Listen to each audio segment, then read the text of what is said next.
system of degrees in esoteric instruction and of secret modes of recognition it was organized. The order at first was very popular, and enrolled no less than 2,000 names upon its registers, among whom were some of the most distinguished men of Germany.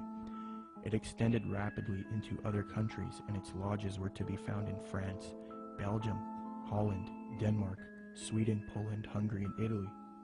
The original design of Illuminism was undoubtedly the elevation of the human race, but it cannot be denied that in the process of time, abuses had crept into the institution, and that by the influence of unworthy men, the system became corrupted.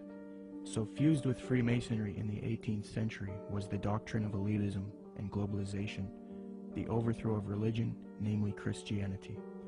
The question is, did the Illuminati cease to exist after it was outlawed in Bavaria, or did it live on?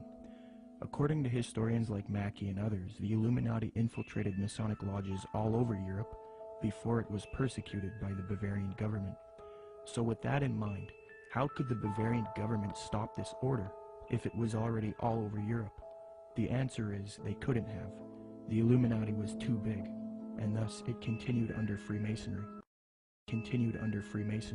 The French historian Henry Martin reports, quote, Vicept proposed as the end of Illuminism the abolition of property, social authority, nationality, and the return of the human race to the happy state in which it formed only a single family, without artificial needs, without useless sciences, every father being priest and magistrate.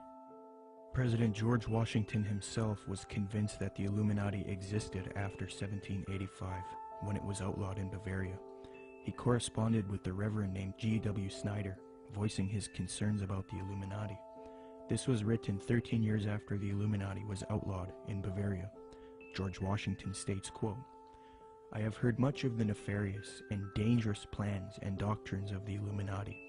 It was not my intention to doubt that the doctrines of the Illuminati and the principles of Jacobinism had not spread in the United States.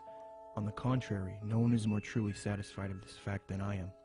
The idea that I meant to convey was that I did not believe that the lodges of Freemasons in this country had, as societies, endeavored to propagate the diabolical tenets of the first or the pernicious principles of the latter, if they are susceptible of separation, that individuals of them may have done it, or that the founder or instrument employed to found the democratic societies in the United States may have had these objects and actually had the separation of people from their government in view, is too evident to be questioned.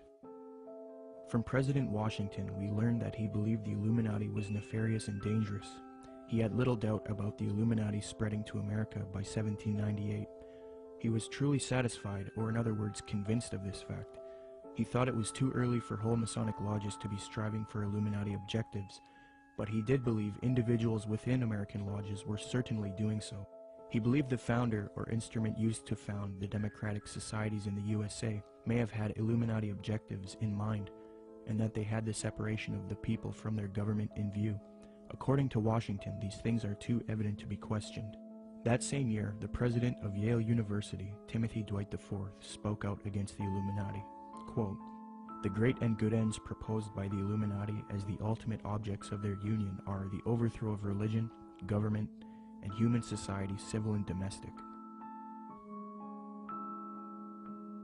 Joseph Willard, the president of Harvard University, said in a speech in New Hampshire, quote, there is sufficient evidence that a number of societies of the Illuminati have been established in this land of gospel light and civil liberty, which were first organized from the Grand Society in France. They are doubtless secretly striving to undermine all our ancient institutions, civil and sacred. These societies are closely leagued with those of the same order in Europe. They have all the same objects in view. The enemies of all order are seeking our ruin. Should infidelity generally prevail, our independence would fall, of course. Our republican government would be annihilated. Speaking on this new Freemasonry that was infiltrated by Illuminati elitist doctrines, John Quincy Adams, the 6th President of the United States, remarked, quote, I do conscientiously and sincerely believe that the order of Freemasonry, if not the greatest, is one of the greatest moral and political evils.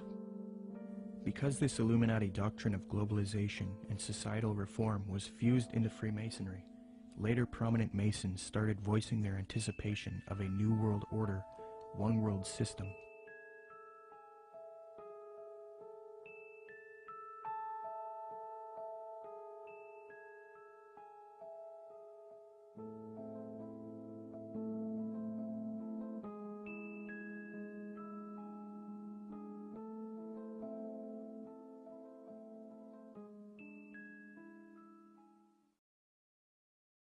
Freemasonry is just one of many ways to get people into the occult.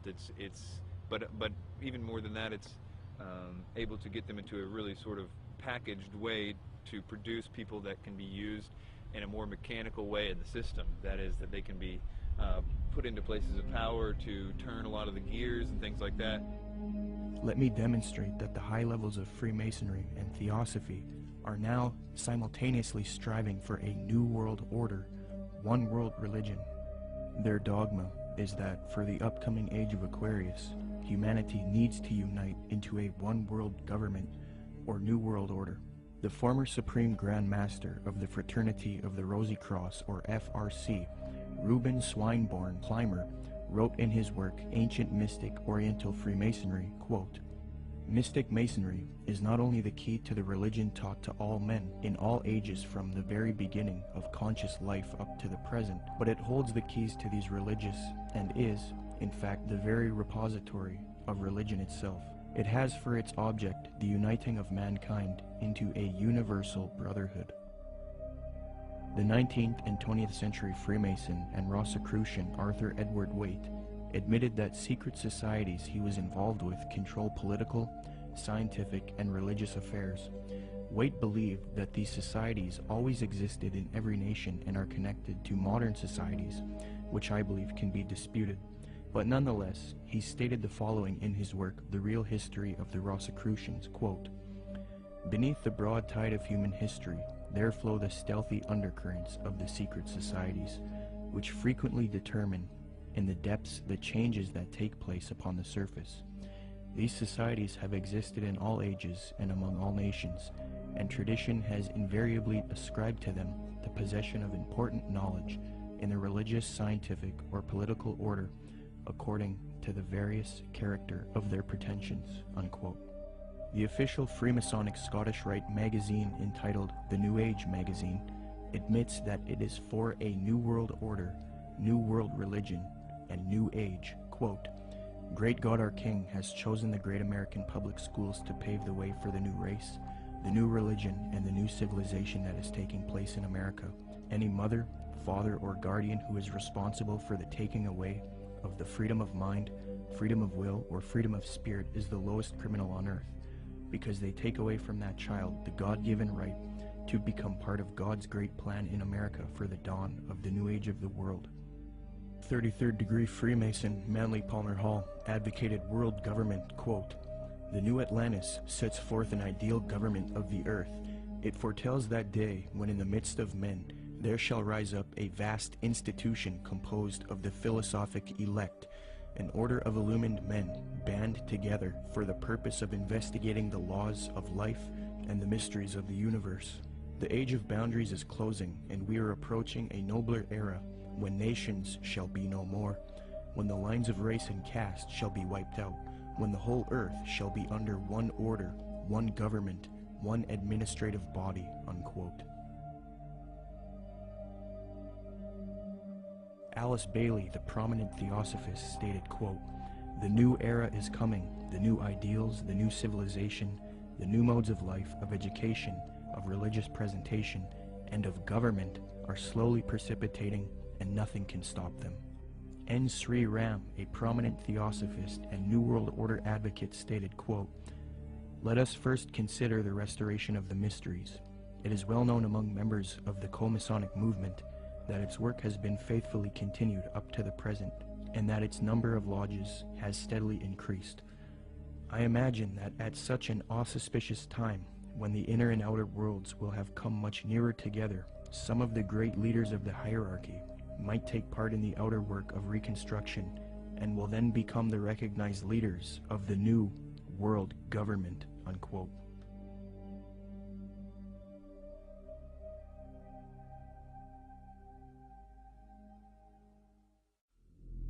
Now, this was written by Manly P. Hall. Manly P. Hall was both a Grand Master within Freemasonry, and he was a Grand Master in the Illuminati. And he says, All of sincere heart will find consolation in the conviction that powers beyond and above human corruption continue to administer the destiny of the globe. It would be a mistake to confuse the governing bodies with the various sects which pretend to authority but give no indication or proof that they can manage efficiently even their own affairs. Now, Manly P. Hall knows who he's referring to here because he's part of that secret body. But of course, he speaks positively of it. The Zeitgeist films and movement have more ties to Theosophy and Freemasonry. At just 2 minutes into the second Zeitgeist film, Zeitgeist Addendum, a lecture of a man by the name of Jiddu Krishnamurti is played. Jiddu spent much of his childhood in southern India. Jiddu's father was a member of the Theosophical Society in southern India. When Jiddu was a boy, he was discovered by the Theosophist C.W. Ledbetter. Ledbetter was a man who was brought up on charges of immoral behavior with young boys, yet he still had a close relationship with the president of Theosophy, Annie Besant. Ledbetter and Besant would adopt Jiddu and take him to England. They raised him and brainwashed him into the Theosophic esoteric teachings. They were convinced that he was their return of the Christ and that he would lead humanity into the age of Aquarius as the world teacher for the New Age. Jiddu thought he was the Christ for many years due to being brainwashed, and he would give lectures speaking with authority on esoteric and occult matters. However, Jiddu became reluctant, and after many years decided not to be the Christ of Theosophy.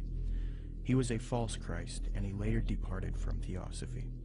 He did retain connection with Theosophists, and devoted the later part of his life to giving lectures on New Age spirituality. He authored many books on the subject as well. The fact that Zeitgeist would include this man in their film, knowing his deep connection with Theosophy, should demonstrate to everyone the New Age esoteric nature of the Zeitgeist films and movement. One of the main claims of Zeitgeist is that the gospel story of Jesus is derived from the stories of previous pagan gods. They attempt to draw parallels between Jesus and these other gods to try to show that the story of Jesus is just a copycat story. Subsequently, these claims have all been debunked by scholars and historians. Zeitgeist appealed to Acharya S. for this theory. These claims can be found in her book, The Christ Conspiracy. Interestingly, it was the founder of Theosophy, Helena Blavatsky, and the Marxist Theosophist Annie Besant who popularized these types of arguments and inserted them into the New Age movement. The emphasis is removing uniqueness from Jesus Christ and Christianity because to the New Ager, humanity is leaving Jesus' age of Pisces, which they believe is now evil. According to them, many people are still stuck believing in Christianity, holding the world back from their new spirituality. So what better way to fix this problem than to discredit the avatar of the previous Piscean age, Jesus Christ? They will even go as far as to say Jesus never existed in order to lead people away from Christianity. Thus the masses are now on board with the new Aquarian world order. Even modern New Agers around today will utilize this deception. New Age spokesman and disciple of Alice Bailey in Theosophy, Benjamin Creme, states, quote, "The 5 major initiations which take one to liberation have their symbolic enactment in the life of Jesus. That is what the gospel story is really about. It is a very ancient story and has been presented to mankind again and again in different forms long before the time of Jesus," unquote. When one compares Acharya S.'s book, The Christ Conspiracy, to Helena Blavatsky's book, Isis Unveiled Volume 2, it becomes quite clear where Acharya got much of her material. For extensive rebuttals to this copycat thesis, see the following books, videos, and articles. The 3 things that Zeitgeist adopts from Theosophy and Freemasonry with respect to theology are 1. The belief that the